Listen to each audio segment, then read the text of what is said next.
ब्रह्मा जी बोले, इस प्रकार मैंने सभी देवताओं के द्वारा की गई शिव जी की उत्तम स्तुतियों को आपसे कह दिया। हे मुने, सती ने जिस प्रकार शिव जी से वर प्राप्त किया उसे अब मुझसे सुनो। सती ने आश्विन मास के शुक्ल पक्ष की अष्टमी तिथि को उपवास कर भक्ति पूर्वक सर्वेश्वर शिव जी का पूजन किया। इस प्रकार नंदा व्रत के पूर्ण हो जाने पर नवमी तिथि का कुछ भाग शेष रह गया था। उस समय ध्यान में निमग्न उन सती के सामने शिव प्रकट हो गए। वे सर्वांग सुंदर तथा गौर वर्ण के थे। उनके 5 मुख थे और प्रत्येक मुख में 3-3 नेत्र थे। भाल देश में चंद्रमा शोभा पा रहा था। उनका चित्त प्रसन्न था। उनका कंठ नीला था और उनकी 4 भुजाएं थी। उन्होंने हाथों में त्रिशूल, ब्रह्म कमल वर तथा ब्रह्म कपाल वर तथा अभय मुद्रा को धारण कर रखा था। भस्म में अंगराग से उनका शरीर उद्भासित हो रहा था। उनके मस्तक पर गंगा जी शोभा बढ़ा रही थी तथा उनके सभी अंग मनोहर थे। वे परम सौंदर्य के धाम थे। उनका मुख करोड़ों चंद्रमाओं के समान प्रकाशमान था। उनकी कांति करोड़ों कामदेवों के समान थी और उनकी आकृति स्त्रियों को प्रिय लगने वाली थी। इस प्रकार के प्रभु महादेव शिव को प्रत्यक्ष देखकर सती ने लज्जा से नीचे की ओर मुख करके उनके चरणों में प्रणाम किया। तपस्या का फल प्रदान करने वाले महादेव जी उत्तम व्रत धारण करने वाली सती को पत्नी रूप में प्राप्त करने की इच्छा रखते हुए भी उनसे कहने लगे, हे दक्षनंदिनी, मैं तुम्हारे इस व्रत से प्रसन्न हूँ। हे सुव्रते, जो तुम्हारा अभिष्ट वर हो उसे मांगो, मैं उसे प्रदान करूंगा। ब्रह्मा जी बोले, मुने, जगदीश्वर महादेव ने सती की भावना को जानते हुए भी उनकी बात सुनने की इच्छा से वर मांगो ऐसा कहा। वे लज्जा के वश में हो गई और जो उनके मन में था उसे कह न सकी। उनका जो अभीष्ट था वह लज्जा से आच्छादित हो गया था। शिव जी का प्रिय वचन सुनकर वे प्रेम में विभोर हो गई। इसे जानकर भक्त वत्सल शंकर जी अत्यंत हर्षित हुए। सत्पुरुषों के शरण स्वरूप तथा अंतर्यामी वे शिव जी सती की भक्ति के वशीभूत होकर वर मांगो ऐसा शीघ्रता पूर्वक बार बार कहने लगे। उस समय सती ने अपनी लज्जा को रोककर शिव जी से कहा, हे वरद, आप कभी न टलने वाला यथेष्ट वर प्रदान करें। शिव जी ने अनुभव किया कि सती अपनी बात पूरी नहीं कर पा रही हैं। एतदर्थ उन्होंने स्वयं ही कहा, हे देवी, तुम मेरी पत्नी बनो। अपने अभीष्ट फल को प्रकट करने वाले शिव जी ने वचन को सुनकर और अपना मनोगत वर प्राप्त करके सती प्रसन्न होकर चुपचाप खड़ी रही। वे सकाम शिव जी के सामने मंद मंद मुस्कुराती हुई कामना को बढ़ाने वाले अपने हाव भाव प्रकट करने लगी। सती द्वारा अभिव्यक्त हाव भाव को स्वीकार कर श्रृंगार रस ने उन दोनों के चित्त में शीघ्रता से प्रवेश किया। हे देवर्षे, श्रृंगार रस के प्रवेश करते ही लोक लीला करने वाले शिव जी तथा सती की चित्रा से युक्त चंद्रमा के समान विलक्षण कांति हो गई। काले तथा चिकने अंजन के समान कांति वाले सती स्फटिक मणि के सदृश कांति युक्त उन शिव जी को प्राप्त कर इस प्रकार शोभित हुई, जिस प्रकार अभ्र लेखा देश घटा चंद्रमा को प्राप्त कर शोभित होती है। तदनंतर दक्ष कन्या सती अत्यंत प्रसन्न होकर दोनों हाथों को जोड़कर भक्त वत्सल भगवान शिव जी से विनम्रता पूर्वक कहने लगी, हे देवदेव, हे महादेव, हे प्रभु, हे जगतपते, आप मेरे पिता के समक्ष वैवाहिक विधि से मुझे ग्रहण कीजिए। हे नारद। ब्रह्मा जी बोले, हे नारद, इस प्रकार सती की बात सुनकर भक्त वत्सल महादेव जी ने प्रेम पूर्वक उनकी ओर देखकर यह वचन कहा, ऐसा ही होगा। तब दक्ष कन्या सती भी उन शिव जी को प्रणाम करके भक्ति पूर्वक विदा मांग कर और पुनः उनकी आज्ञा प्राप्त करके मोह और आनंद से युक्त हो अपनी माता के पास चली गई। शिव जी भी हिमालय के शिखर पर अपने आश्रम में प्रवेश करके दक्ष कन्या सती के वियोग के कारण बड़ी कठिनाई से ध्यान में तत्पर हो सके।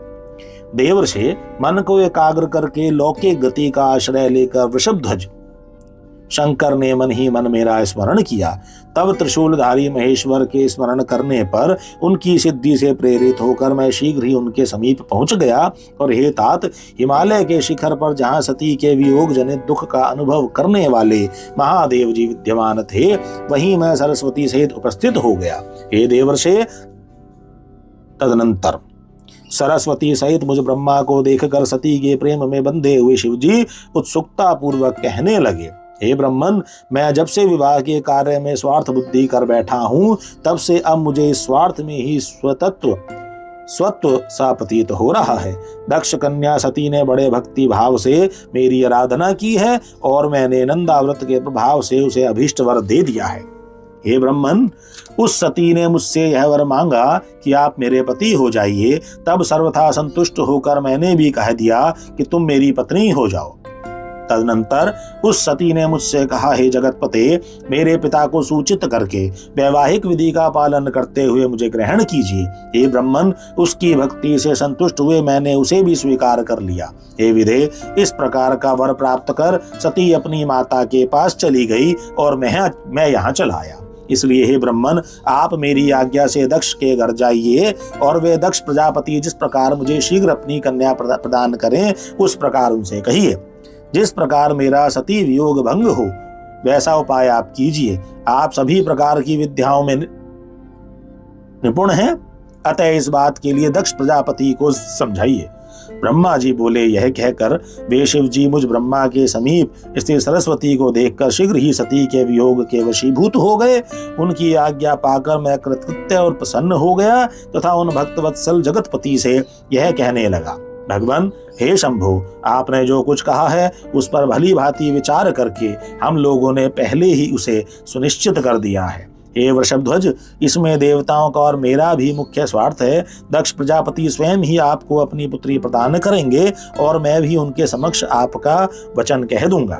ब्रह्मा जी बोले, हे नारद, सर्वेश्वर प्रभु महादेव जी से इस प्रकार कहकर मैं अत्यंत वेगशाली रथ से दक्ष के घर जा पहुंचा। नारद जी बोले, हे प्राज्ञ, हे महाभाग, हे विदे, हे वक्ताओं में श्रेष्ठ, तपस्या के पश्चात घर लौटकर आई हुई सती के लिए दक्ष ने क्या किया? ब्रह्मा जी बोले, तपस्या करके मनोअभिलषित वर प्राप्त करके तथा घर जाकर सती ने माता पिता को प्रणाम किया। तत्पश्चात सती ने अपने सखी के द्वारा माता पिता से यह सारा वृत्तांत कहलवाया। जिस प्रकार उनकी भक्ति से प्रसन्न हुए महेश्वर से उन्हें वर की प्राप्ति हुई थी। सखी के मुंह से सारा वृत्तांत सुनकर माता पिता को बड़ा आनंद हुआ और उन्होंने महान उत्सव मनाया। उदारचित दक्ष और महामन स्वामिनी वीरणी ने ब्राह्मणों को उनकी इच्छा के अनुसार धन दिया और अंधों, दीनों तथा अन्य लोगों को भी धन बांटा। प्रीति बढ़ाने वाले अपने उस पुत्री को हृदय से लगाकर उसका मस्तक सूंघकर और आनंद विभोर होकर वीरणी ने बार बार उसकी प्रशंसा की। कुछ समय बीतने पर धर्मज्ञों में श्रेष्ठ दक्ष इस चिंता में पड़ गए कि मैं अपनी इस पुत्री को शंकर को किस प्रकार प्रदान करूं। महादेव जी प्रसन्न होकर मेरी पुत्री को वर देने के लिए आए थे, किंतु वे तो चले गए। अब मेरी पुत्री के लिए वे पुनः कैसे आएंगे? यदि मैं किसी को उनके पास शीघ्र भेजूं तो यह भी उचित नहीं है, क्योंकि यदि वे पुत्री को स्वीकार न करें तो मेरी याचना निष्फल हो जाएगी, अथवा मैं स्वयं उनका पूजन अर्चन करूं, जिससे कि वे मेरी पुत्री की भक्ति से प्रसन्न होकर स्वयं इसे ग्रहण कर इसके पति बने। उस सती के द्वारा श्रेष्ठ प्रयत्न से पूजित होकर वे भी उसको पाना चाह रहे हैं, क्योंकि वे मेरे पति शिवजी हों सती को यह वर दे चुके हैं। इस प्रकार की चिंता में पड़े हुए दक्ष प्रजापति के सामने मैं सरस्वती के साथ एकाएक उपस्थित हुआ। मुझ अपने पिता को देखकर प्रणाम करके दक्ष विनीत भाव से खड़े हुए और उन्होंने मुझ ब्रह्मा को यथोचित आसन दिया। तत्पश्चात चिंता से युक्त होने पर भी हर्षित हुए वे दक्ष शीघ्र ही सर्वलोकेश्वर मुझ ब्रह्मा से आगमन का कारण पूछने लगे। दक्ष बोले, हे जगतगुरु, हे सृष्टिकर्ता, यहाँ आपके आगमन का क्या कारण है? मेरे ऊपर महती कृपा करके उसे कहिए।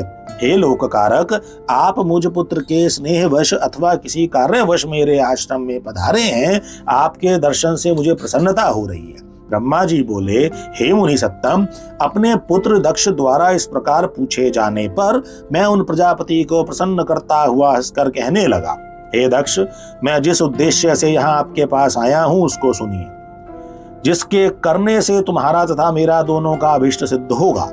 आपकी पुत्री सती ने जगतपति महादेव जी को की आराधना करके जो वर प्राप्त किया है उसका समय अब उपस्थित हो चुका है।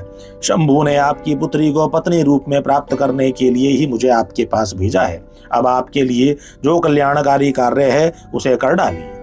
जब से रुद्र वर प्रदान करके गए हैं तभी से आपकी पुत्री के वियोग के कारण उन शंकर को शांति नहीं मिल रही। कामदेव अपने समस्त पुष्प बाणों के द्वारा अनेक उपाय करके भी छिद्र न पा सकने के कारण जिन्हें जीत ना सका, वे ही शिव जी अब काम बाण से विद्ध होकर अपना आत्मचिंतन त्याग कर सती की चिंता करते हुए सामान्य प्राणी की भांति व्याकुल हो रहे हैं। वे सुनी हुई वाणी को भी भूल जाते हैं तथा सती के वियोगवश अपने गणों के समक्ष ही सती कहाँ है इस प्रकार की वाणी कहते हैं और किसी काम में प्रवृत्त नहीं होते। हे सुत, मैंने, आपने, कामदेव ने तथा मरीचि आदि श्रेष्ठ मुनियों ने जो पूर्व में चाहा था वह इस समय सिद्ध हो चुका है।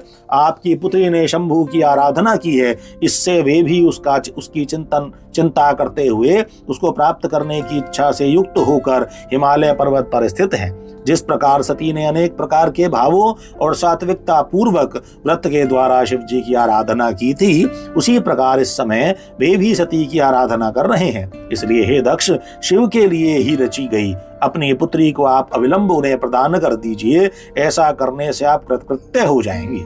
मैं नारद के साथ जाकर उन्हें आपके घर लाऊंगा और उन्हीं के लिए रची हुई सती को उन्हें अर्पित कर दीजिए। ब्रह्मा जी बोले, हे नारद, मेरी यह बात सुनकर मेरे पुत्र दक्ष परम प्रसन्न हुए और उन्होंने अत्यंत हर्षित होकर मुझसे कहा, ठीक है, ऐसा ही होगा। उसके बाद हे मुने, मैं अत्यंत हर्षित हो वहां पर गया जहां लोक कल्याण में तत्पर रहने वाले शिवजी उत्सुक होकर बैठे थे। हे नारद, मेरे चले आने पर स्त्री और पुत्री सहित दक्ष भी अमृत से परिपूर्ण हुए के समान पूर्ण काम सफल मनोरथ वाले हो गए।